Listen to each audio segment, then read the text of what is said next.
Welcome to the Businesstalk podcast. I am your host Deepak from India.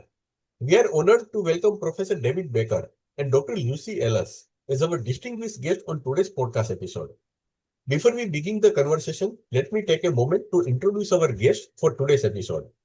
Professor David is a director at Baker Consulting, principal and chief executive of Plymouth Marjon University, and deputy chair of the UK's Joint Information Systems Committee. He brings over 30 years of experience in higher education. Professor Baker holds the chair in Strategic Information Management at Plymouth Marjon University and is recognized with fellowships from several leading UK institutions in library, management, and arts. With an MLS, PhD, and MBA, he has authored 20 books and over 100 articles on library and information science, and led technology-based projects in digital and hybrid library development globally.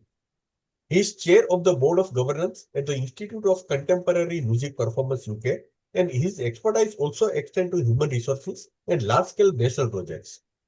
Our second guest for this episode is Dr. Lucy Ellis. Dr. Lucy is an associate at David Baker Consulting and honorary research fellow at the University of Exeter. She works as a consultant with several higher and further education institutions focusing on governance, research, and scholarly development. Alongside Dr. David Baker, she served as the editor-in-chief of the Elsewhere Encyclopedia of Library, Librarianship, and Information Science, and is a series editor for two book series on information structures in higher education. With a PhD in instrumental phonetics, she has served as a senior lecturer at Plymouth Marjon University and continues to contribute as a reviewer for leading academic journals and research bodies. In this episode, both guests discusses pivotal insights from their edited volume, Libraries, Digital Information, and COVID, practical applications and approaches to challenge and change, examining how libraries are navigating the profound shift in digital information delivery and physical service provision during and beyond the pandemic. It's a pleasure to welcome our guests to conversation today. Dr. David and Dr. Lucy, we are truly honored that you have accepted our invitation and delighted to have you with us today. Our pleasure. It's great to be here, Deepak, and thank you for inviting us. We're very much looking forward to discussing this topic with you. Professor David, how can libraries accelerate digital services while ensuring equitable access for vulnerable populations lacking digital literacy or technology?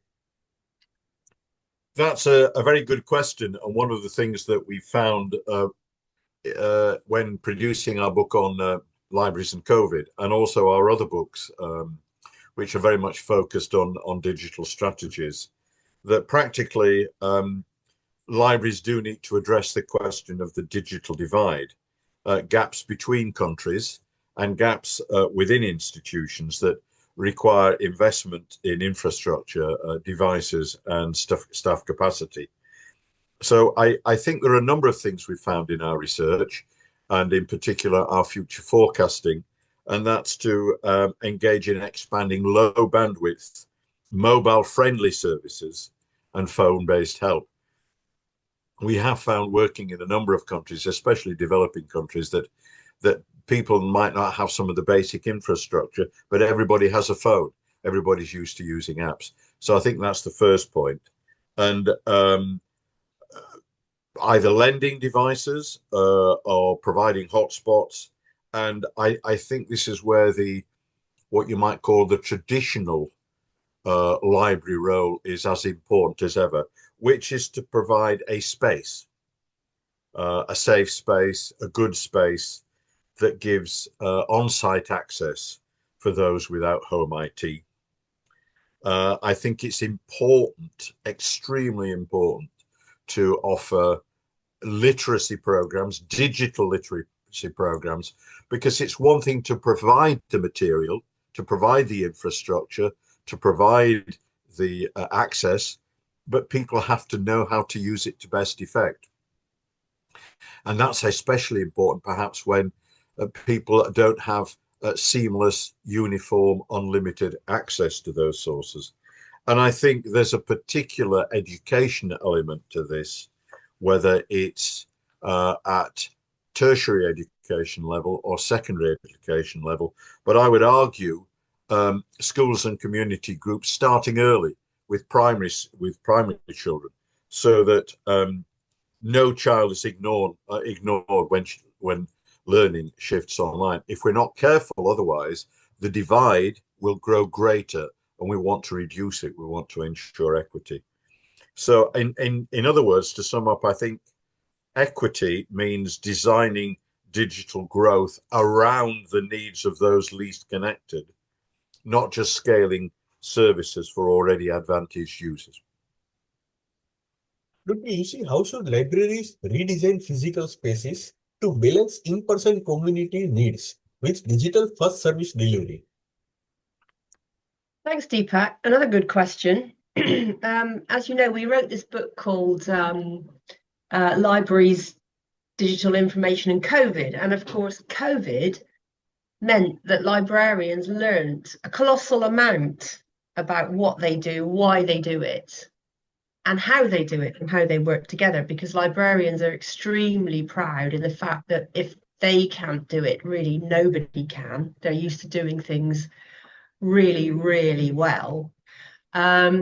And the question is about space. Now, this is a perennial question, not just for libraries, but supermarkets. You know, you have digital provision now of supermarkets. How do they balance the thing between space and the digital provision?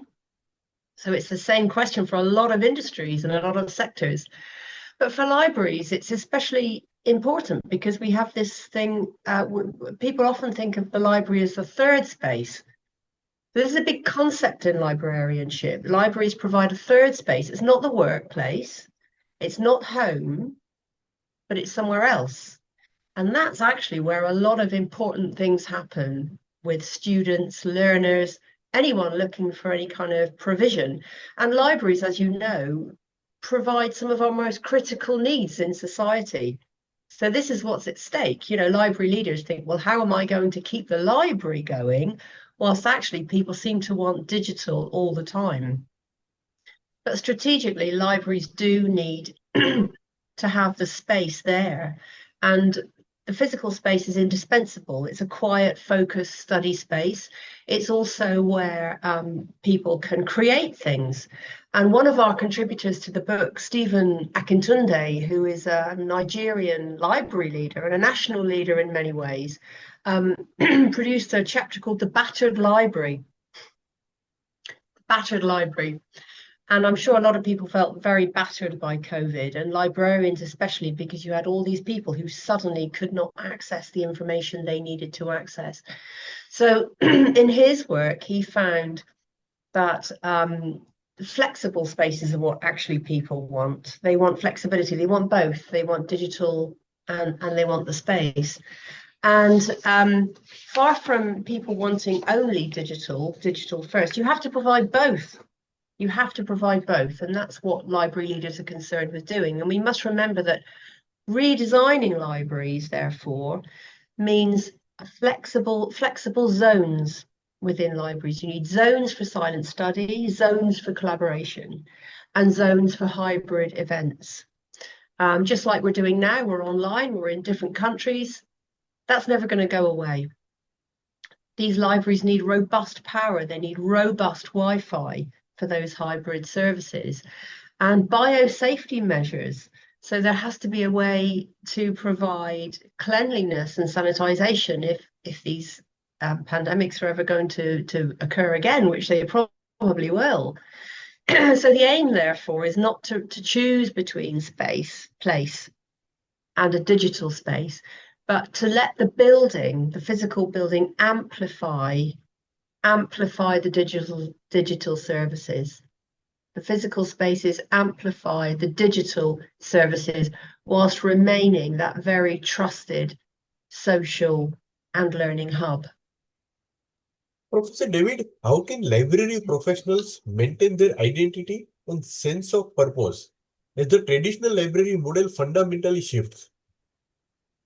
That's a very good question, because as you'll appreciate, Deepak, this has been a turbulent period. And indeed, I think COVID and the response to COVID has resulted in a lot of discontinuous change. Not entirely discontinuous, because I think, as Lucy says, librarians have realized what they do and what they're good at doing, but also what they need to be good at doing in the future, and possibly even what they need to stop doing, because there is that shift, as Lucy's implied already, from the physical to the digital. But there's also that need to balance what is going to be, we would argue, is a hybrid future.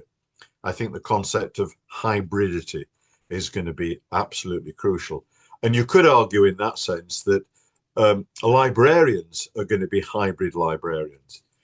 I think one of the things that came out of COVID particularly is the way in which librarians kind of moved out of their more traditional roles as curators and as navigators, or as supporters of people navigating through the information world. And I think that was moving librarians. It was a trend that was happening anyway, but it's a trend, I think, that's very much now about teaching, digital support, and partnerships, and reframing librarians as facilitators. So a much more proactive role than before. And I think we found in our book, one of our contributors, one of our chapters focuses on the librarian's core role during COVID. I'm not saying it was their only role or roles, but it was to the fore because of COVID and what COVID meant had to happen, not least the closure of physical spaces. And that was about information, particularly public health information, as you'll appreciate, but also research support, people wanting to find out through their own research, but more importantly, or more urgently in this context, supporting those who were researching into the nature of COVID, the solutions to the COVID, the cures for COVID, the vaccines and so on, but also meeting users' fundamental needs, which was about a kind of reassurance, and a kind of pooling concerns, pooling information, providing trusted information, and so on.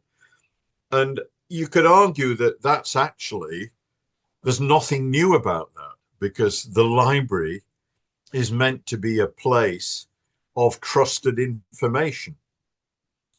And as you'll appreciate, about in an age of misinformation or disinformation, or fake news, it's more important than ever that the library is that citadel, that beacon, that home of trusted information, of the single most important point of truth, of accurate information. So I think one of that, the elements of that, is about reasserting the core librarian role, reasserting the ethics and principles by which librarians operate. And I mean, for example, in the UK, I'm a chartered librarian. So and being a chartered librarian means that I went through various training programs. I am continually updating my my professional understanding, but above all, I've signed up to an ethical code in terms of the free provision of accurate information. That might be in the form of a book, it might be the form of a website, a database, etc., etc. But that is the fundamental principle. So I think it's about looking at the new tasks, whether it's online pedagogy, analytics platforms, that kind of thing, to the classic values of equity, intellectual freedom, and community. And I think it's building confidence, A, amongst the profession, but B, amongst the communities that we serve, that they can trust us as professional librarians. So I think it's the underpinning ethics are there. They've always been there. They should always be there in the future, in the context of a change in role to one that's a passive keeper of books to a much more proactive architect of learning ecosystems. David and Lucy, what does sustainability mean for libraries facing financial pressure? And how can they build resilient services for future crises? Do you want to start, Lucy, and then I'll join in? Sure. So one thing that really came out through our book and through our research in this area, working with library leaders all over the world, is that librarians have a particularly interesting challenge when it comes to demonstrating their value.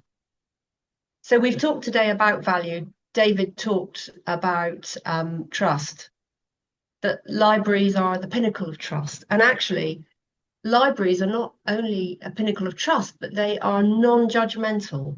They have when you go into a library, you have a non-judgmental atmosphere. And that's really important that we preserve that libraries preserve that sense of non-judgmental atmosphere. And librarians are amongst the most trusted and respected individuals because they're usually non-judgmental, apolitical. They're not your teachers, they're not your tutors or professors. They are people there to aid what you do. So they have a really critical role. And how do we preserve that? And so if you take a university library, it has to prove to the overarching institution, which is the university itself, it has to prove annually that it's worth funding. And if it wants more funding, then why is it worth putting money into a library in the first place? Well, obviously the students need access to their textbooks, etc., etc. And libraries become much more important at the time when assessments come around. Suddenly there's a big scramble for information when the assessments and the exams come around. But it's more than just servicing these critical times during the academic year. So I think what this means is that libraries and librarians are going to have to utilize more digital methods of proving usage. So if people access a particular database or Science Direct or whatever it is, those are metrics. So you can say, well, look, this year we had 50,000 hits on this website, this platform. We're proving the value. So that's the way to go. I mean, how do you prove an intangible value like trust or being non-judgmental? You can't count those things. You can't present a spreadsheet about those things. So we have to maintain a general community sense of value around libraries and librarianship and information. And that's actually quite difficult to do. And librarians spend a lot of time talking about that, how they capture those important things. David, do you want to come in? Yeah, if I could add, yeah, all good points, Lucy. And I think one of the challenges for librarians in the digital world is that they are invisible. You know, if Deepak, if you're looking on looking at a database, a digital library, you are going straight to the digital library. You're not going into a building, you're not meeting a librarian, you're not saying, can you help me do this? It's all online. What you are not aware of, what I'm sure you are, but what the user is not aware of what's gone on underneath the bonnet, as it were, the car bonnet, to get to the point where you can access that material. And that's what the librarians have been responsible for. It was and is much more obvious in a physical library than it is in a digital one. So I think Lucy's point about metrics is absolutely crucial, not least for librarians to justify not just their existence, but the existence of high quality digital libraries. And I think in that context, we've got to remember that sustainability, which is a much used word, and in some ways it's overused, means a lot of things. It's not just about greening the environment, but there is that question of financial sustainability. I'm a passionate believer in that information should be free to the end user. But that's not to say it doesn't cost. Quite the opposite. Somebody has to pay for it. And there is still this issue, and it's back to what we were saying earlier about digital divides. There is still a lot of information that is behind paywalls. And that is getting in the way of equity and equality and absolutely stimulation of research endeavor. I mean, there are various open access movements, but there's more behind paywalls. There's less that's open access. So I think sustainability is multidimensional. It's not just about financial viability. It's about robust service mix, social resilience of communities, but it's also, in library terms, sustainability is about communities, user groups, funders who continue to see the value and essential nature of the library. That's the biggest single sustainability challenge at the moment, I would argue. Professor David, what lessons can Commonwealth libraries in developing nations teach us about providing equitable access in resource-constrained environments? Yes, a very good question, and one that very much came to the fore during COVID.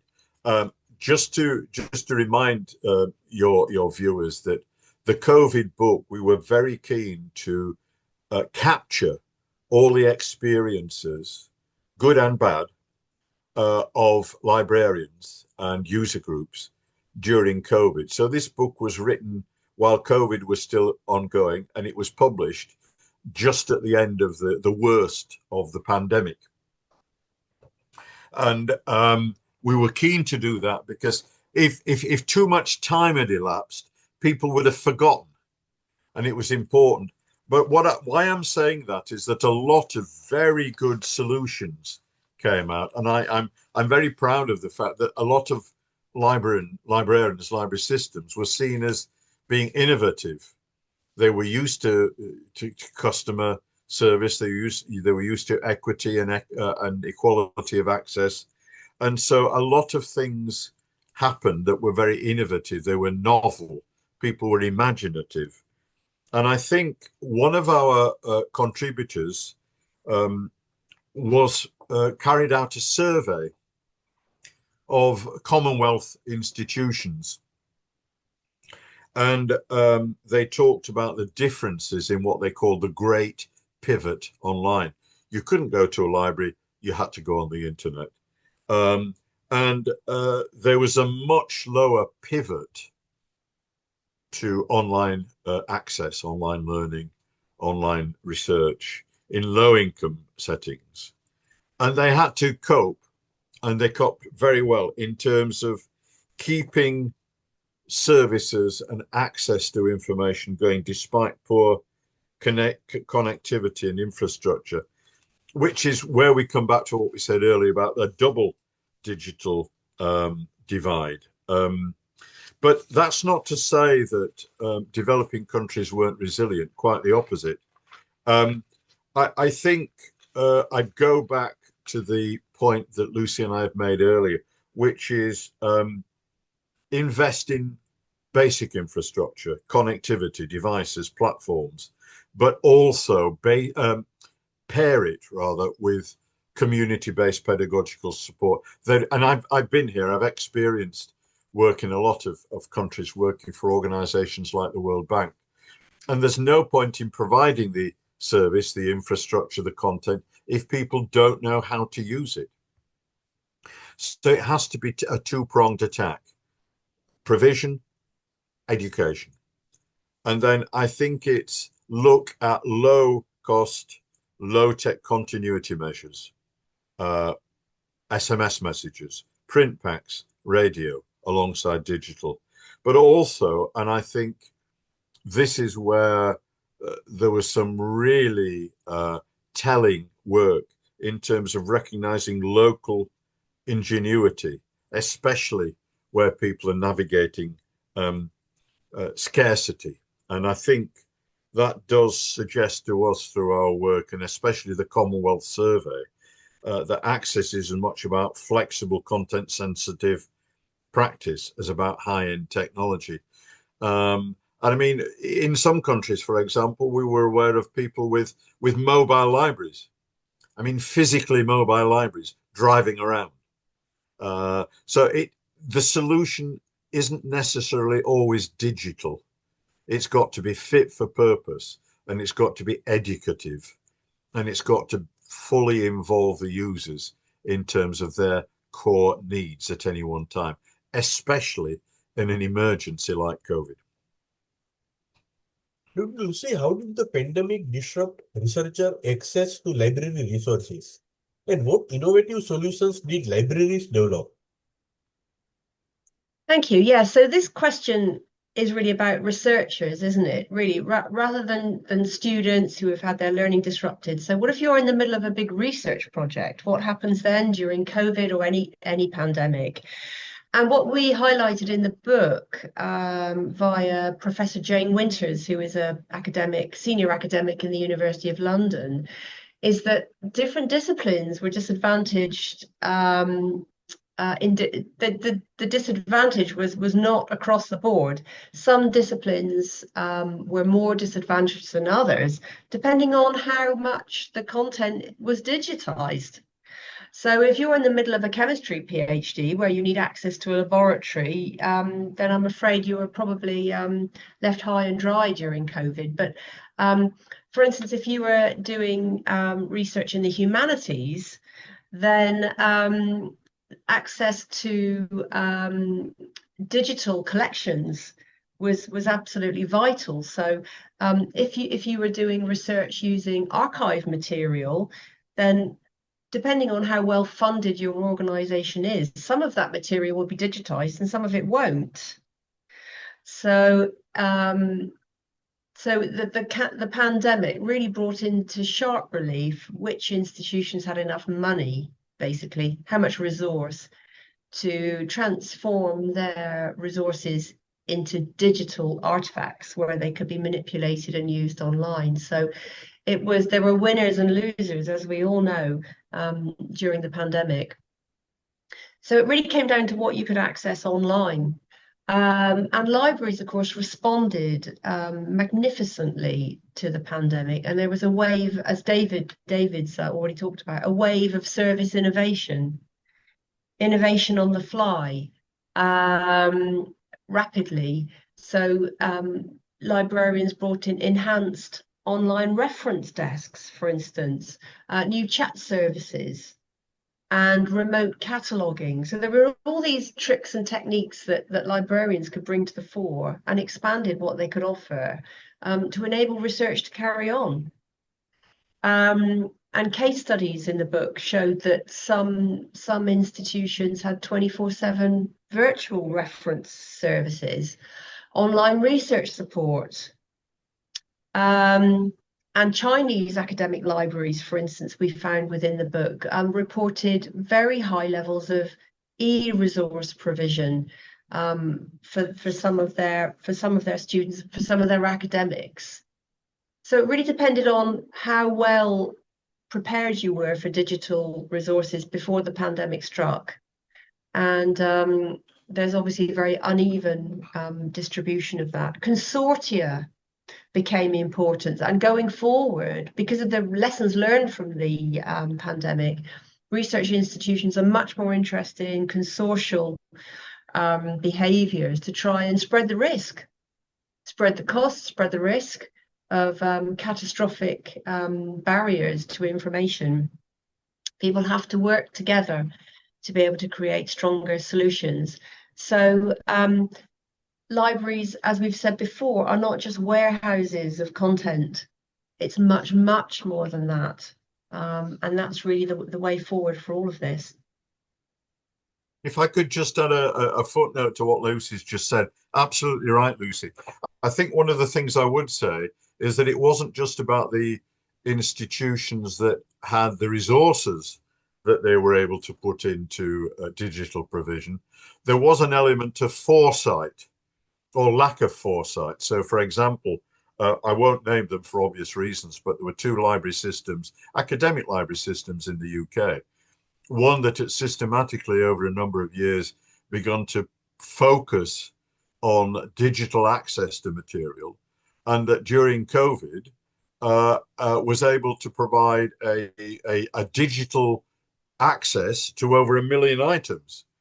There was another library, similar research-focused library, that had remained very traditional, and at the same time was only able to provide access to 10,000 items. So I think it's not just about the resource. I think it obviously the library with 1 million items had the funds to digitize them or provide digital access. But I think it's also about foresight. And I think that's something that's crucial that we'll be coming on to when it comes to not if there's another pandemic or another major international catastrophe, but when, and how do we best prepare for that? So, to what extent has COVID been a wake-up call in this context to libraries in terms of preparing for the future? Professor David, how can libraries intentionally make online blended delivery permanent rather than reverting to pre-pandemic practices?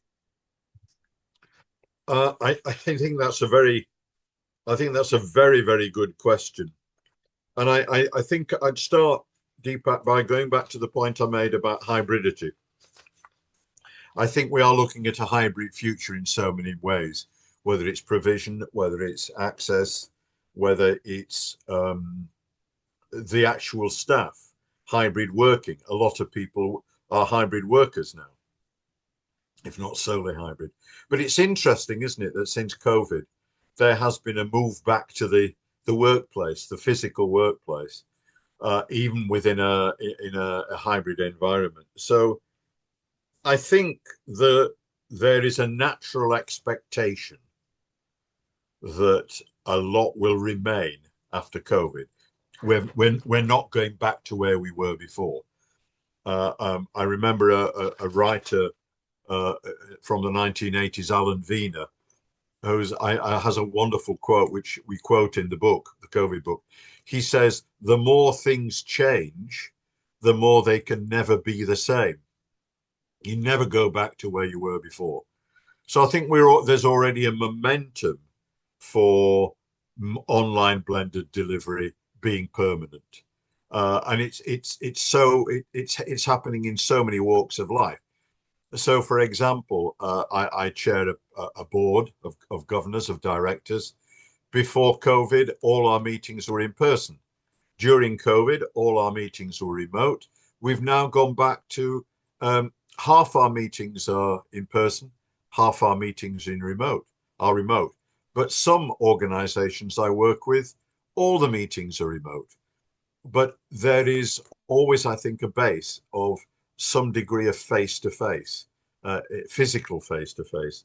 I think there is certainly a window of opportunity to allow for online and blended learning to add to what is already there in a way that physical delivery, physical access can never do.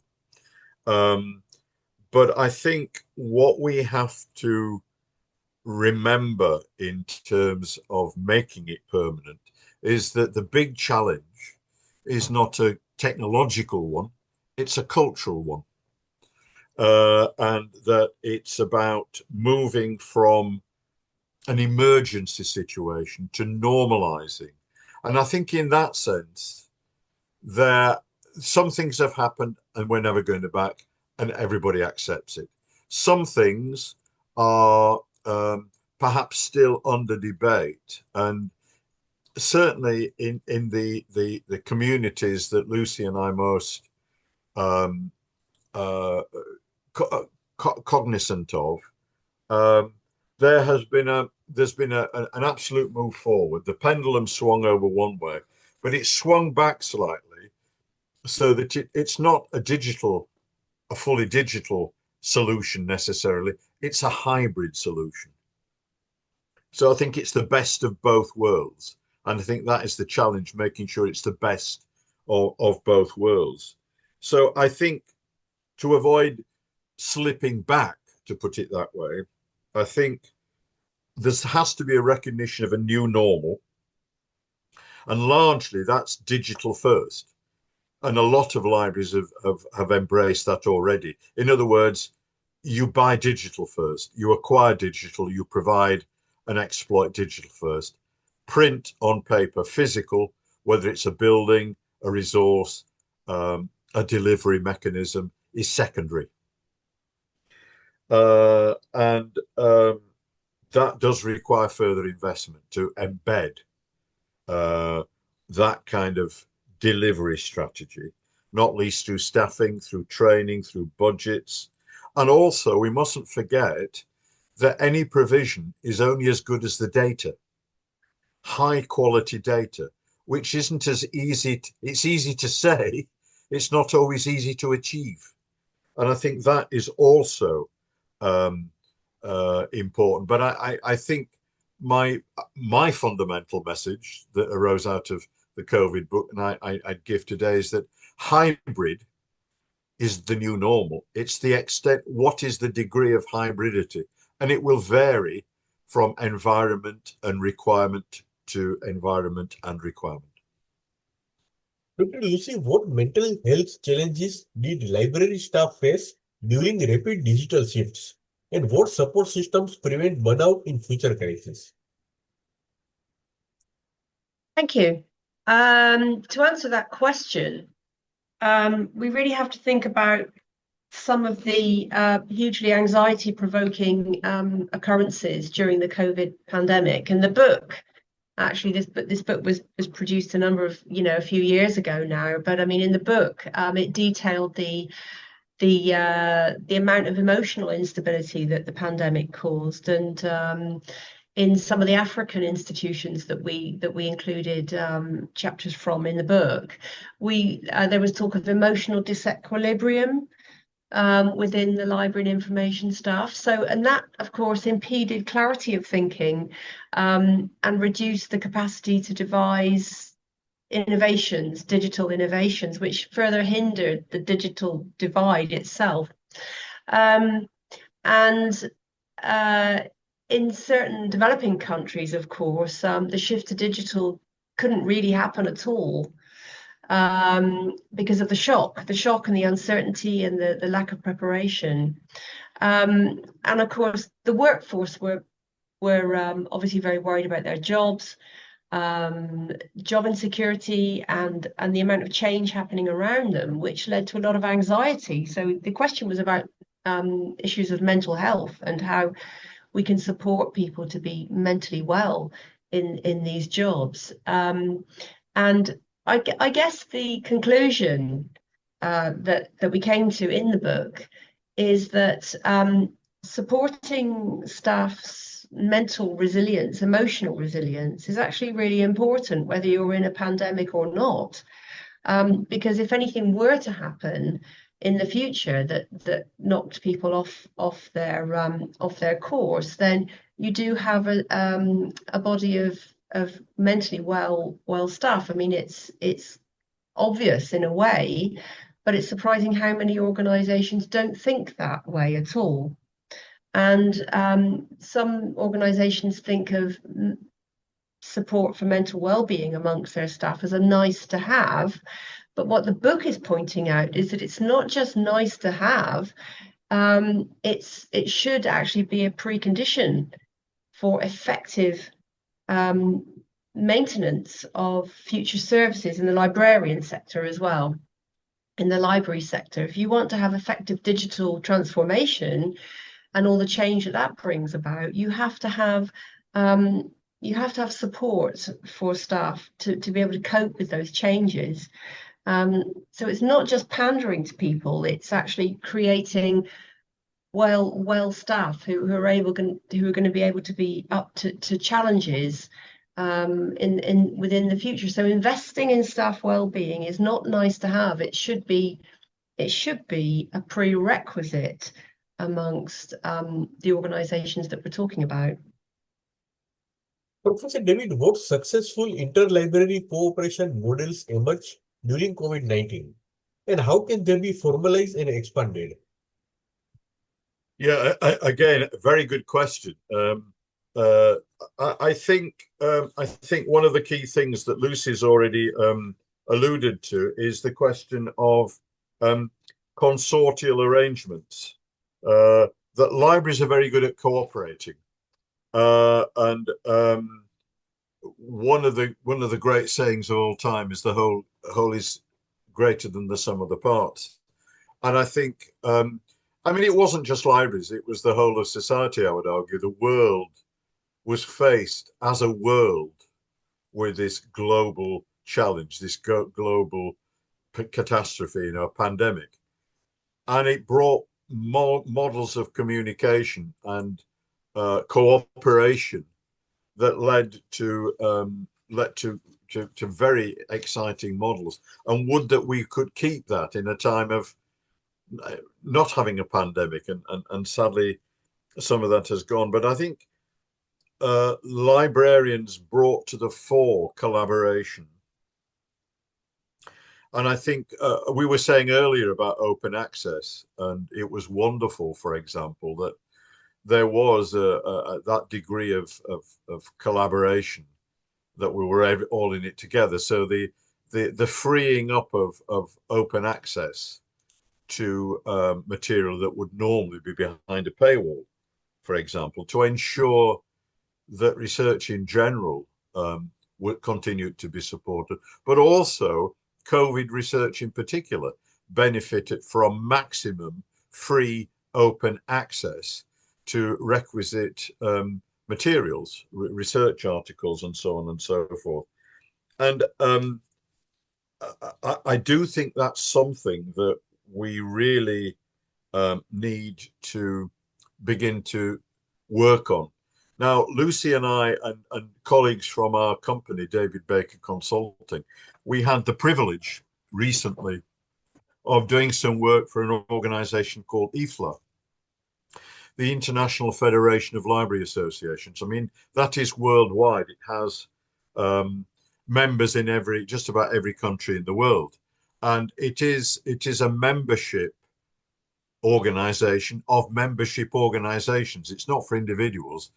A country will have one or more library associations, and those library associations, as the professional bodies in their country, are members of IFLA.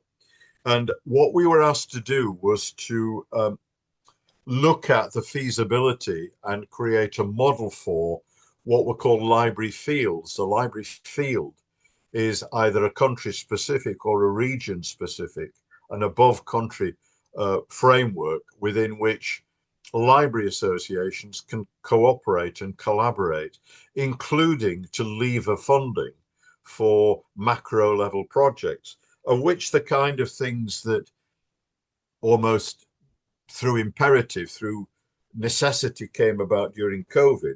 And that's about national and supranational frameworks for online, particularly online services that bring together all types of digital collection within a shared and coordinated framework. And that's something that we were very pleased to be involved in. We've made some recommendations, and we've produced this model, this library field model that offers those developing a field. It gives them the checklist. It says, what in an ideal world, what you need is these things, but you can do so much with only those things. And that is very much based on practical experience that we gleaned. Again, a bit like the COVID book, where we've taken real life case studies of what worked. But our case studies, including in the COVID book, it's not always about what worked well. It's what didn't work well, but from which you can learn. And sometimes you can learn more from your mistakes than you can from your successes.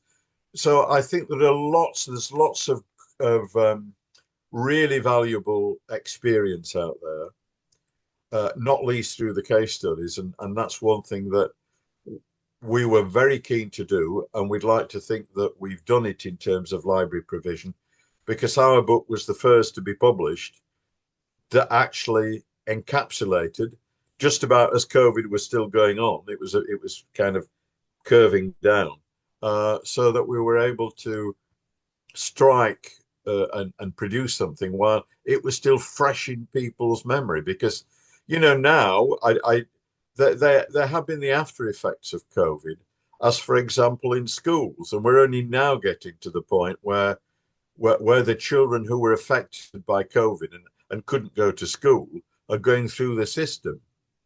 But there's a long-term effect. And I think now what I'm particularly keen to ensure is that we really do make the most of and build on that really good practice and the lessons learned from the COVID experience. Professor David and Dr. Lucy, I would like to conclude this episode with one last question. How can library leaders decide which COVID-19 innovations to keep permanent and which to phase out? Do you want to start, Lucy? Shall I go, David? Yeah. Okay, good one to end on, Deepak. We like your thinking around the line of questioning. I think we've kind of seen a bit of a framework emerging in terms of what to keep. And David's alluded to the importance of being able to rationalize the balance between online and face-to-face in this hybrid model. And that will continue to be worked out. But we need to keep the innovations where you can demonstrate the impact of user inquiries and user demand. I've talked about this already before, the metrics. So we'll keep more of the ones where you're going to be able to see usage patterns and the demand on information for sure. And also we want to keep those that extend the reach of what we do. Those innovations which can actually mean that access is extended to more and more people. That's the aim of all information scientists, I think. And also we want to keep those items which we can maintain within budgets. We don't want to keep the ones that cost a bomb because that would bankrupt all the libraries. So we want to keep the ones which give us value for money and that we can actually continue to have within our budgets. Another thing to mention here is that the switch to digital during COVID really brought to fore something called information literacy, the ability for people to discern good information and to be able to differentiate it from not good information. How do people navigate information? It's becoming more and more important, especially with artificial intelligence. Artificial intelligence can generate the most astonishingly sophisticated text. But there has to be a way for people to understand and critique that information. It's not so much the information that can be generated, but how do you then go on to evaluate the information that generates? And librarians are keen to see this sort of stuff being maintained, which COVID kicked off. How can you be sure? How can you evaluate the information that you're getting in a digital format? And we want to maintain the strong digital audience that COVID generated. We don't want people just to want to fall back to not accessing digitally. We want people to continue to access things digitally because there are so many benefits. And as David said as well before, we want to be able to continue to gather findings on what is the balance between pre-existing systems and new services.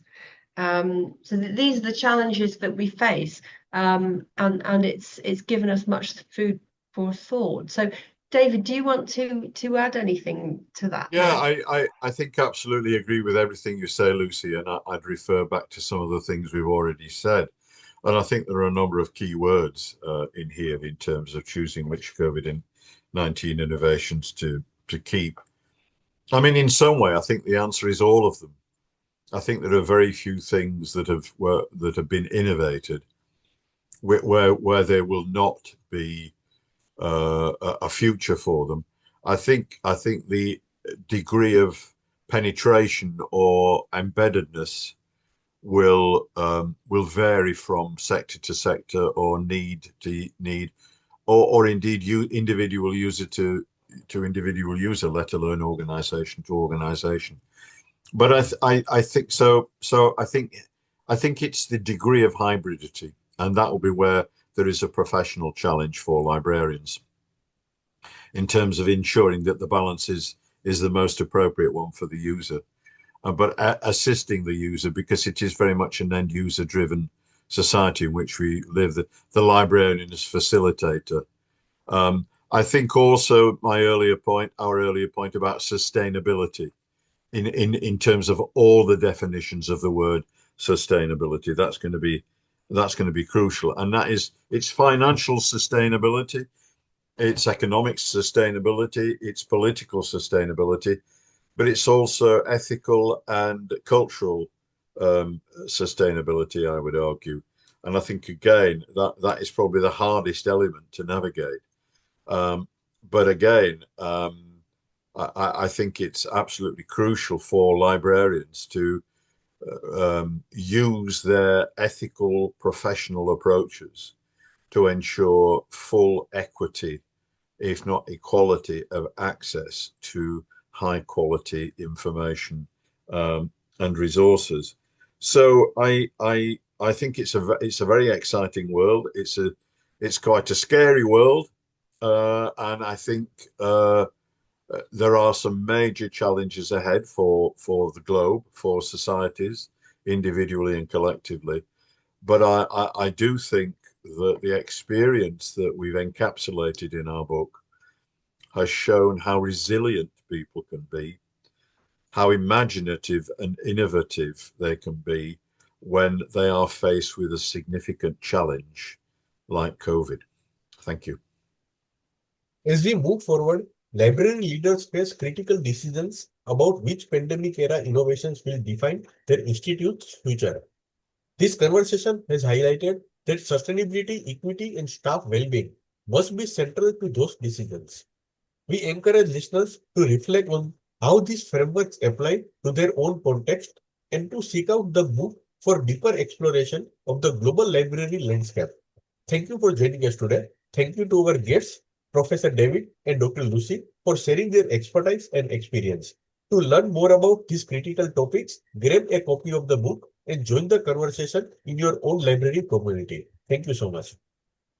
Thank you. Great Thank to be with you. you today. Thank you very much. It's been a pleasure. Thank you. Likewise.